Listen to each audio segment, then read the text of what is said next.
I want you to consider this idea for a moment. We underestimate what we know, but we also underestimate what we don't know. This sounds like a contradiction, but knowledge is not a zero-sum game. There is more information available to us than we realize. We've talked about this quite a bit on the show. The sheer amount of information is unbelievably unreachable. So we underestimate what we don't know, but we also underestimate what we do know. We forget how much knowledge we have, how much implicit knowledge we have, as we talked about recently when we talked about discrete versus continuous information. There's a lot of information that we do know, and we have the capability to use that information more effectively than we think we do.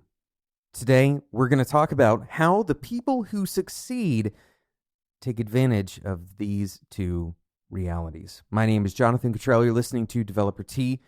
My goal on this show is to help driven developers like you find clarity, perspective, and purpose in their careers. Before we get any further into the episode, I wanted to remind you, if you haven't listened all the way to the end of the last few episodes, you may not have heard about this. We've started a Discord community. If you would like to join the Discord community, right now I am handing out invitations directly. So, in order to join, you can email me at developerT@gmail.com, or you can reach out to me directly on Twitter, message at jcottrell or at developerT, and we will get you an invite so you can join the Discord community. The whole point of this is so that we don't just open up the community to anyone and everyone who is willing to click a link. All right, I want to keep this community specific to people who are deciding that they want to be a part of it. So if that includes you, go ahead and send me that message on Twitter, or you can email me, developerT@gmail. So we've talked about how we underestimate the knowledge that we have, and we also underestimate the knowledge that we don't have, because knowledge is not a zero-sum game. We do not have the whole picture. We don't see all of the available knowledge out there. Now we're going to talk about one more reality, a miscalculation that we as humans tend to do. And this one is also fairly simple to state, but a little bit harder to understand. We often overestimate the downside of failure, while simultaneously underestimating the downside to inaction. We overestimate the downside to failure and underestimate the downside to inaction. And this is important, and it's tied to the first two ideas, the knowledge, underestimating the amount of knowledge that we have and underestimating the amount of knowledge we don't have. It ties to that in a very unique way.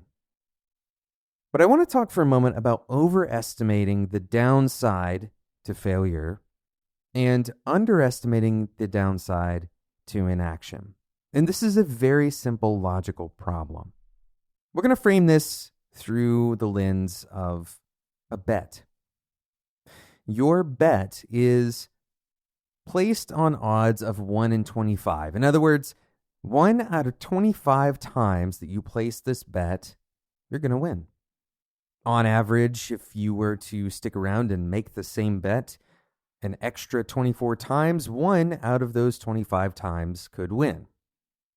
Now, it's also possible, technically, that you could win all 25 times, or you could lose all 25 times, or you could wait and win on the 26th time. None of these are out of the realm of possibility.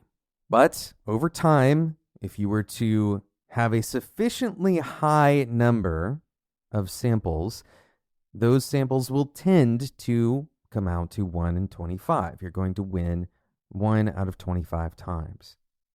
Now, there are very few things that I can guarantee you in your life. Today, I'm going to give you one guarantee, but unfortunately, that guarantee is not that you will win one out of 25 times. As we've already discussed, it's possible to lose all 25 of those times. In fact, it would be possible to lose 1,000 times in a row. There are no guarantees, but if you're willing to accept the role of luck or randomness in your fate, right, in this hypothetical scenario where you're placing bets, then 1 out of 25 is your chances. Okay, so 24 times out of 25, you will experience the downside. Now, let's say that anytime you won, you would get $50, right? $50. And it only takes $1 to place a bet. Well, pretty quickly, you can see that on average, you'll double the money that you start with. So let's play it out. You make 25 bets, each one costs $1, and on that 25th bet, you win $50. That replaces your original 25 and then gives you an additional 25 on top of it. In fact, you could bet a whole lot more and still end up on the upside. You could bet up to 49 times, in fact. And on that 50th time, you would break even. And you're thinking, okay, well, this seems obvious. Of course, it makes sense to place these bets. But let's increase the numbers. Or let's change the upside to something that isn't so easily dealt with on the math side. Let's say that you are investing $1,000. And $1,000 into some training materials. And you're afraid that investing this $1,000 is not going to pan out. It's not going to give you any extra value. Or that you're going to, on the other side of spending this $1,000, you're going to regret it, that the downside is enormous. But this is where people end up failing because it's not so clear that the upside on the other side of this equation, once you spent the $1,000, what exactly, monetarily speaking, is the upside? How much is it worth to you to have acquired the knowledge that you're going to acquire through this training material, right? This is a very simple kind of transactional example, but you could easily imagine that if you even marginally improved a skill, that the payback, even over the course of a single year, could easily eclipse $1,000. So is it worth it to spend $1,000 on the training material? And we're not going to answer that question exactly because, of course, there's a lot of nuance that goes into this. For example, if that's your last $1,000 and you're choosing between paying the electricity bill and the training course, then I'm not going to be the one who tells you to go and buy that training course. But it outlines the very simple fact that we often overestimate the downside and we underestimate, this is a part we haven't talked about yet, we underestimate the downside of inaction. We underestimate the downside of inaction. We're going to talk about how that plays out and how this connects to our chronic underestimating of both the knowledge that we have and the knowledge that we don't have right after we talk about today's sponsor, Listen Notes. I want you to go over and check out listennotes.com. It's one of the coolest products that I've seen in a long time. It's more than one product, really. We've already talked about the podcast API. We've talked about the Listen Later playlist feature. We've talked about the search engine. Today, I want to remind you about something. We're talking about solving problems in today's episode, and specifically in a moment, we're going to talk about how we like to make problems bigger than they really are.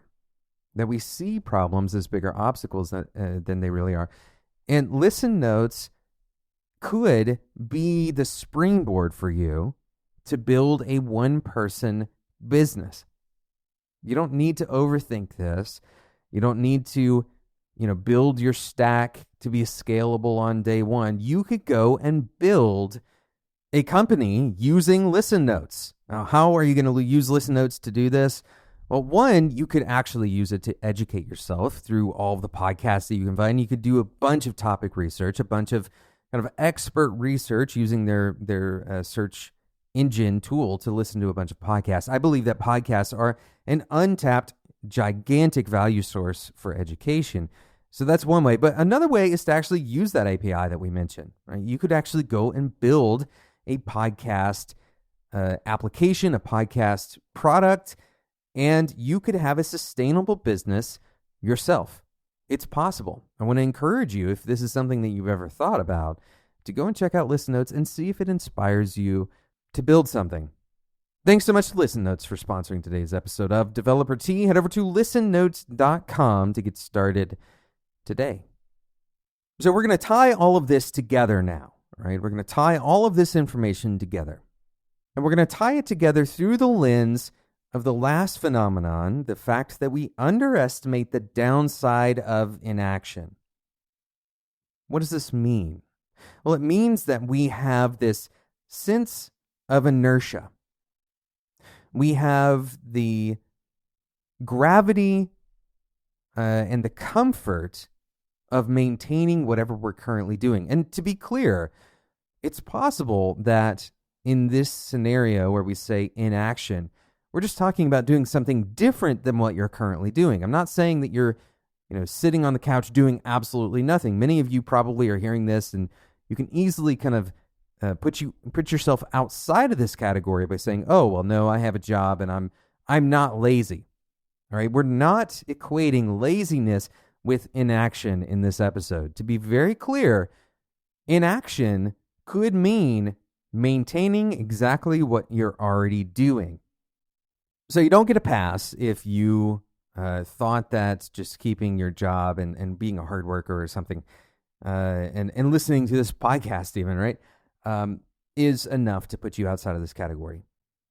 Inaction is choosing not to make that bet, right? And it's very clear when we look at this statistical example, the constrained kind of thought model here, the thought experiment that we were talking about with the bets, that if you have $25 and you can spend it to make bets, that you can double your money in 25 bets. But inaction just means that you hold on to that $25. And these numbers might be a little bit confusing because they are linear. When we change the upside, let's imagine that the upside is $1,000 and the bet is still $1, right? Well, of course it makes sense to start making that bet with $1 a day or whatever it takes to make a bet, because $1,000 is a huge upside. We can see that when we're looking at these numbers. But so many of us are too concerned about losing our $25. If we lost all 25 times, we're so concerned about losing our $25 that we're not willing to trust the statistical likelihood that we have a huge upside. Think about this for a second. It's not a guarantee that you have a huge upside, right? It is a statistical model that you have a huge upside when you place good bets, when you place sound bets. And when we talk about bets on this show, almost every time we say that, we're not talking about actual bets. We're saying you're going to invest some time, some energy, some money for an unknown payoff, right? So we very often are bad at this. We're not good at this as humans because we very rarely look at the likelihood of a good upside. We underestimate the upside, right? That's another way of saying we underestimate the downside of inaction, because inaction leaves us where we are now. No possible positive change can come from inaction. And this is a huge downside relative to that very large upside, right? So many of the things in our lives have large upside, and a lot of the time we are vastly overestimating the downside.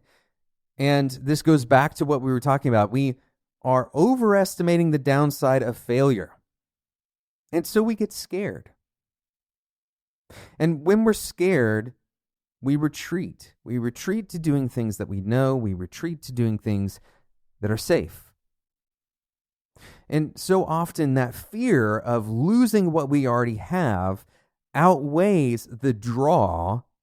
It outweighs the drive to have something different. Because change is scary.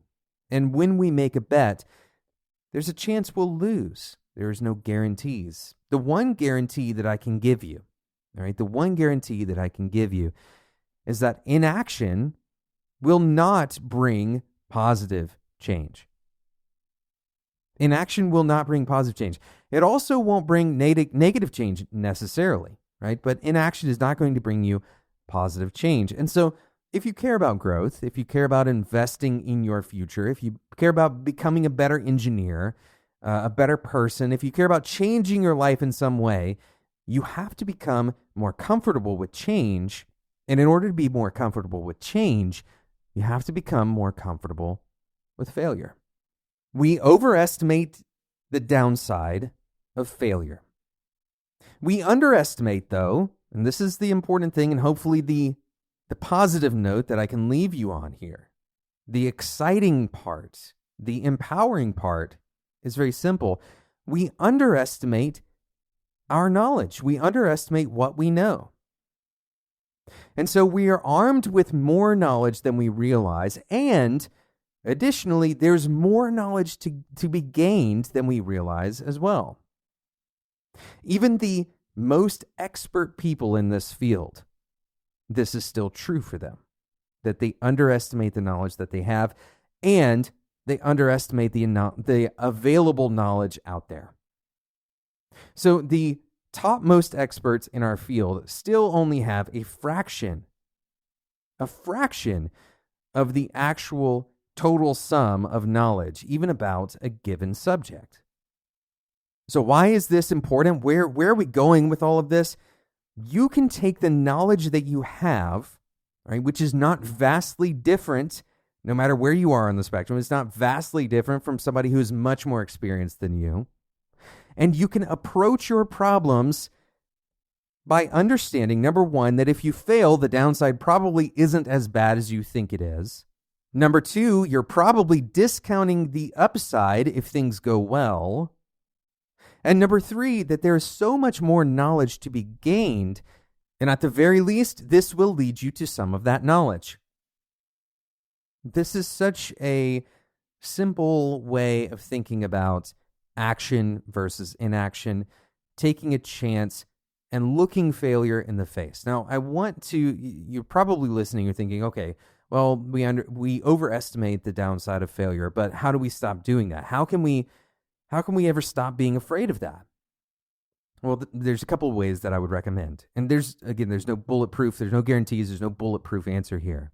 Because failure is scary because we're humans. We tie up all of our internal emotions and the emotions that we literally feel with those failure moments. We believe that it's going to threaten our livelihoods. That's what our kind of lizard brain is telling us. And so what I want you to do is a couple of simple thought experiments. One is to look back on previous failures. Review a specific failure. Try to take your brain back there if you can, in the most, high detail way that you can. This is especially effective if you have journaling or some kind of record of that event, that moment where you captured the way that you were feeling, right? If you can remember the way that you're feeling, especially, then try to get back to that moment logically. Recreate that scene in as much detail as you can, and try to imagine feeling the same way that you did. Now that you have the benefit of hindsight, it's very unlikely that you're going to feel the sense of threat that you felt in the moment. You're not going to feel like your life is being threatened when you look back, because you know that you survived. Right? This is, when you dwell on this, you can recognize that there's a pathway to survival because you followed that pathway. And we've all failed at something looking back at failures is one way to become more comfortable with them. Another way that you can become more comfortable with a possible future failure is to ask yourself, and once again, be as detailed as you can, what is the worst that could happen here? All right, play that scenario out. Try to sit quietly and imagine the worst possible scenario for a given attempt. A lot of times the answer, right, the worst that can happen with a failure is that you have to get up and try it again. It's kind of an emotional frustration, but ultimately there's very little downside. A lot of the time this is the case. Maybe one step further would be, oh, well, you don't get the promotion that you've been working on this year. You might get it next year, right? It's delayed. One step further, one higher level of severity might be that you lose your job. Well, play that out further, right? What happens if you lose your job? What happens if you don't get that promotion? What do you actually lose? If you lose your job, you might lose the ability to pay some of your bills. Maybe your lights get turned off, or maybe you have to ask a friend for some help. And that can be challenging to our pride. Right? So we very quickly, there's a very short pathway to the fundamental human emotions, the human experience that you are fearing without being able to articulate it. You don't want to get to the point where you have to ask someone for help, or you don't want to get to the point where you can't pay a bill. You don't want to lose your apartment. You don't want to lose your home. You don't want to not be able to provide for your family.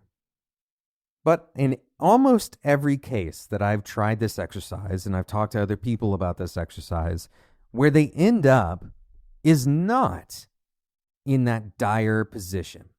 A lot of the time there is a way, there is some pathway that avoids that.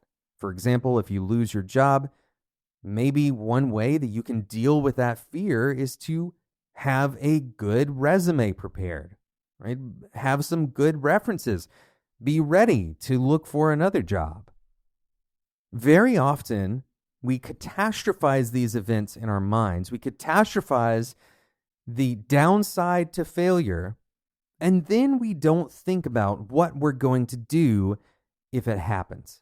We don't play out what are our practical actions or our practical reactions to our own failures. What can we do then? An excellent quote from Marcus Aurelius helps us kind of see this in a clear light. This isn't a new problem. Marcus says, "Never let the future disturb you. You will meet it, if you have to, with the same weapons of reason which today arm you against the present." In other words, if that failure occurs, you are still here. You still have the opportunity to do something about it. We overestimate the downside to failure, and we underestimate the downside to inaction. Thank you so much for listening to today's episode of Developer Tea. I encourage you to go and check out listennotes.com. This is an excellent index of over 91 million podcast episodes, but it's much more than that, as we've already talked about. You could end up even starting your own business on top of this platform. Go and check it out. Head over to listennotes.com. Thank you so much for listening. If you want an invite to the Discord, the Developer Tea Discord community, please reach out to me on Twitter at @DeveloperT or @JCottrell, or you can always email me at developertea@gmail.com. If you have any questions for us on the show, if you'd like us to cover a topic, please reach out to those same places. Thanks so much for listening, and until next time, enjoy your tea.